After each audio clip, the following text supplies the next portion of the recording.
Hi guys, in this video I'm going to show you how you can enhance colors in Photoshop using Vibrance. So the first step you simply need to do is to open any image. You can use Pexels or Pixabay to select an image for practice. So now you can see that I import an image from Pexels. Then you simply need to click on layers and you simply need to unlock this layer first. And then you need to click on adjustment. From here you need to click on Vibrance.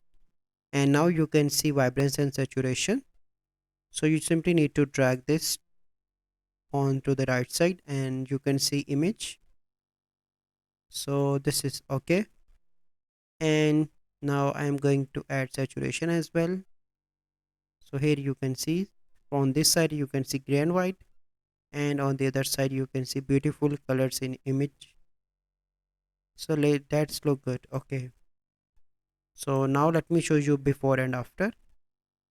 So this is the before image and this is an after image. So this is the process by which you can enhance color in Photoshop using Vibrance. I hope you find this video helpful. If you find this video helpful, must like this video, subscribe to our YouTube channel for future videos. We'll see you in the next video. Thank you. Have a good day.